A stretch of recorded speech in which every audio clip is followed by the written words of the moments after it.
कालच्या शिवसेना उद्धव बाळासाहेब ठाकरे पक्षाच्या मेळाव्यामध्ये उद्धव ठाकरे यांनी शिवसेनेवर टीकास्त्र सोडलं आणि एकनाथ शिंदे यांचा त्यांनी रुसूबाई रुसू गावी जाऊन बसू असा उल्लेख केलेला. आपल्यासोबत संजय शिरसाट, आपण त्यांची थेट बातचीत करणार आहोत.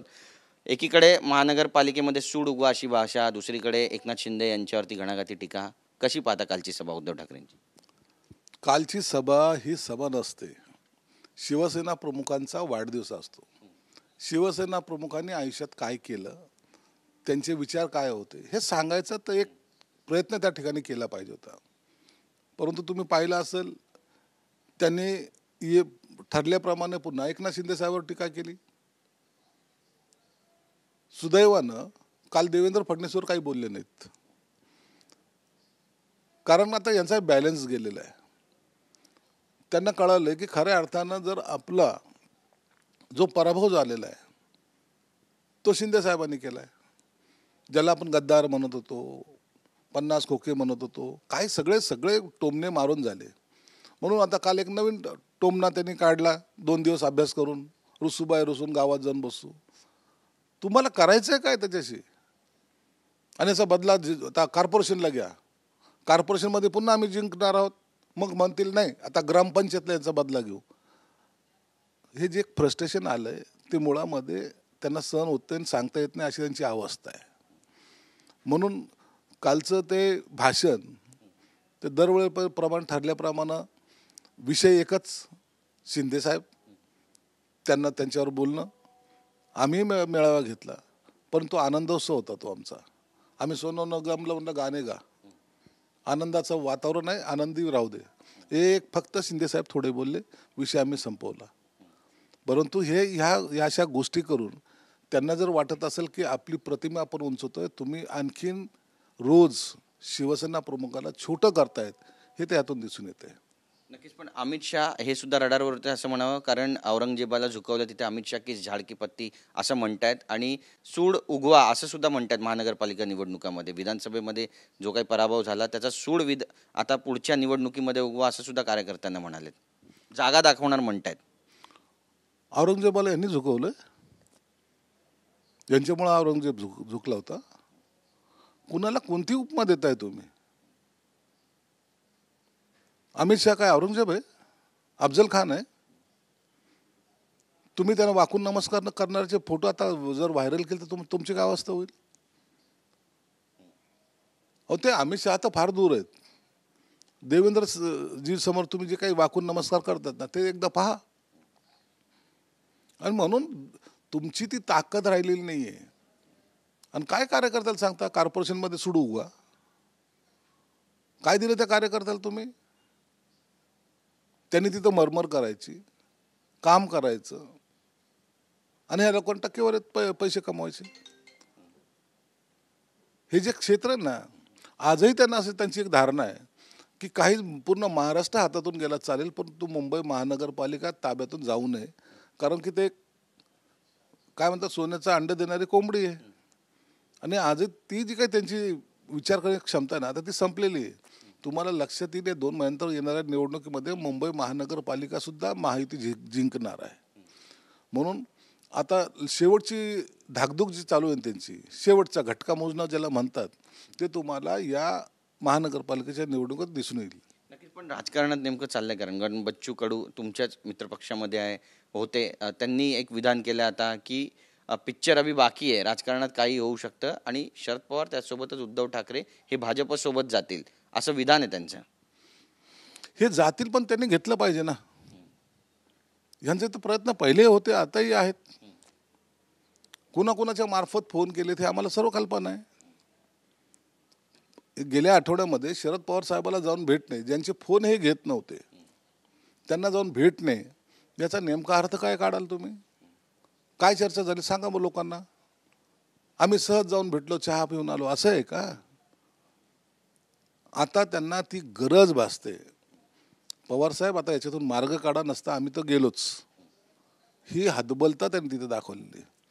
आणि ह्या सगळ्या हतबलतेला तो एक त्यांचा चाणक्य राजकारणातला विश्वप्रवक्ता जो तो संजय राऊत जबाबदार आहे. म्हणून तरी आजही त्यांची मानसिकता बदलत नाही. पक्ष वाचवण्यापेक्षा इतरांवर टीका करण्यामध्ये हे धन्यता मानत आहेत. नक्कीच. पण असं जर झालं, जर समजा उद्धव ठाकरे, शरद पवार हे भाजपसोबत गेले, तर तुमचं महत्त्व त्या ठिकाणी कमी होणार नाही का? आमचं कसलं महत्त्व कमी होतं? आम्ही तर पहिल्या दिवसापासून सांगत होतो की शिवसेना भाजप युतीबरोबर राहा. ती ती लोकांनी दिलेली 19ला निवडून तशी दिली होती. नाही ऐकलं. 2024ला काय झालं? त्याच युतीला लोकांनी निवडून दिलं. म्हणून आता यांना शरण जर जायचं असेल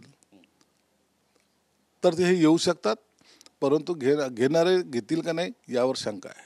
बऱ्याच राजकीय घडामोडी घडत असताना संजय राऊत यांनी पुन्हा एकदा एक जहरी टीका केलेली आहे एकनाथ शिंदे यांच्यावर आणि ईडी सीबीआयला घाबरून ते पळाले आणि त्यानंतरचं जे वाक्य आहे ते तुम्ही देखील ऐकलंय, महाराष्ट्राने देखील ऐकलंय.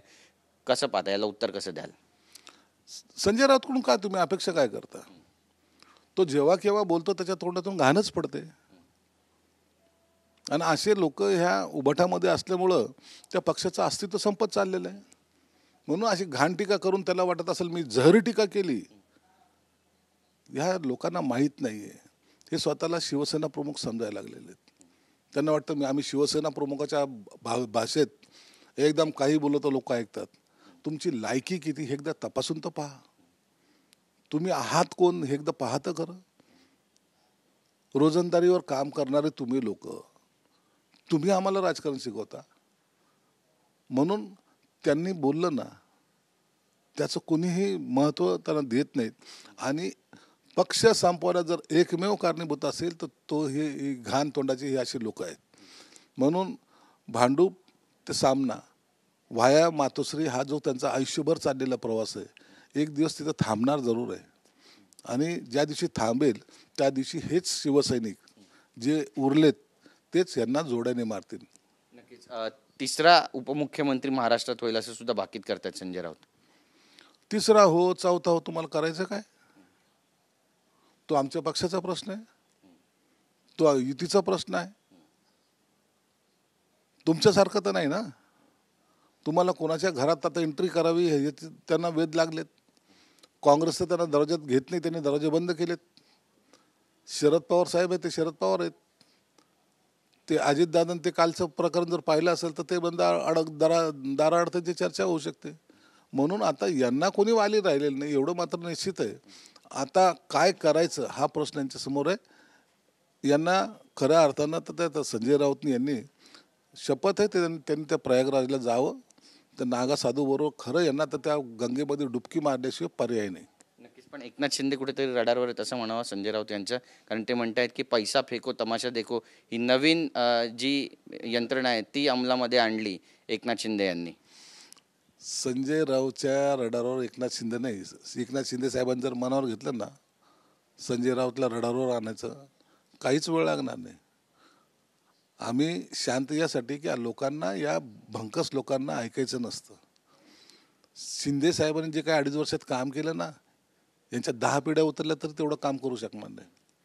म्हणून आता त्यांची जी काही उंची वाढली ना ती कशी कमी करायची हा प्रयत्नात हे लोक आहेत.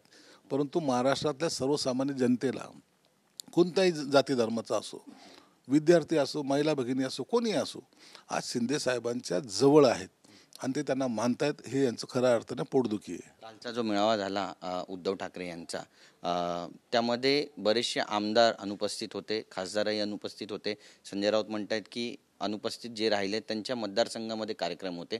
एक चर्चा अशी पण आहे की हे सगळे नाराज आहेत कारण त्यांना जसं पाठबळ हवं होतं विधानसभा निवडणुकीमध्ये ते मिळालं नाही आणि पक्षांतर्गत देखील नाराजीचा सूर आहे अशी पण माहिती मिळते. काय म्हणाल? अहो, या संजय राऊत आणि इतर अनेक जणांनी पैसे घेऊन तिकीट वाटलेत. यांच्या पराभवाचं एक मोठं कारण आहे. पैसे घेतलेत उमेदवाराकडून. त्या जे काही पराभूत उमेदवार झालेत किंवा जे निवडून आले असतील त्यांना विचारा एकदा. पैसे घेऊन संघटना चालत नसती, पैसे देऊन कार्यकर्त्याला निवडून आणायचं असतं. म्हणून काही लोक जे पडलेत ना ते ह्या नाराजीमुळं, आणि जे आता ॲबसेंट राहिलेत मतदारसंघामध्ये एवढा मोठा काय कोणता कार्यक्रम होता की जे तुम्हाला मिळवले येते आले, हे सगळं बनवाबनवी चालू आहे त्याची. त्यांनाही माहिती की आता हे लोक सोडायच्या मनस्थितीत आहेत. आता हे जातील, फक्त तारीख डिक्लेअर करायची आणि ती तारीख एकनाथ शिंदे डिक्लेअर करतील हे तुम्हाला मी गॅरंटीने सांगतो. शिवसेनेचे काही पदाधिकारी आणि काँग्रेसचे काही आमदार तुमच्या संपर्कात आहे असं समजतंय. कधीपासून ऑपरेशन धनुष्यबाण सुरू होणार आहे? आम्ही ऑपरेशन करायला परफेक्ट आहोत. वेळ लागला तरी चालेल, पण ऑपरेशन सक्सेस झालं पाहिजे. नाही तर ऑपरेशन सक्सेस आणि पेशंट इज डेड ही भाषा आमच्याकडे नाही. तर आम्ही ऑपरेशन करतो सक्सेस आणि पेशंटही वाचवतो. म्हणून योग्य वेळेला शिंदेसाहेब त्याच्यावर निर्णय घेतील. बरं, रायगडचं आणि नाशिकचं जे पालकमंत्रीपद आहे याचा तिढा नेमका सुटणार कधी आहे? कारण बऱ्याच दिवसापासून चर्चा आहे, टायर जाळले जात आहेत, बऱ्याचशा कुरघोडी पण आपण पाहिल्या. भरतशेठ गोगावले यांनी सुनील तटकरेंवर केल्या, सुनील तटकरेंनी मग गोगावलेंचा त्या ठिकाणी उल्लेख केला. बरीच चर्चा रंगते. आता 26 तारखेला झेंडा वंदन आहे, प्रत्येक जिल्ह्यामध्ये जाऊन झेंडा वंदन करायचं आहे. त्यामुळे त्यापूर्वी हा निर्णय होणार आहे का? त्याबद्दलचं खरं तर मुख्यमंत्री जाहीर करू शकतात, त्यांचा तो अधिकार आहे. परंतु मला असं वाटतं की 26 तारीख झाल्यानंतर 27-28 तारखेला पुन्हा पालकमंत्र्याबद्दल योग्य तो निर्णय मुख्यमंत्री घेतील. नक्कीच. पण त्यापूर्वी काही बैठक चर्चा होईल मुख्यमंत्र्यांची, उपमुख्यमंत्र्यांची या सगळ्या संदर्भात? निश्चित चर्चा होते ना. निर्णय घेताना मुख्यमंत्री, दोन्ही उपमुख्यमंत्री एकत्र बसून हा निर्णय घेतील. म्हणून आमच्या त्याच्यासाठी काही तेढ निर्माण झाली किंवा महायुतीमध्ये काही संघर्ष चालू आहे असं समजण्याचं काहीच कारण नाही. म्हणून योग्य निर्णय ते तिघजण मिळून घेतील आणि तो सर्वांना ॲक्सेप्ट असेल. नक्की. धन्यवाद आमच्याशी बातचीत केल्याबद्दल. कॅमेरा पर्सन योगेश गुरवसा, गिरीश गायकवाड, TV9 मराठी, मुंबई.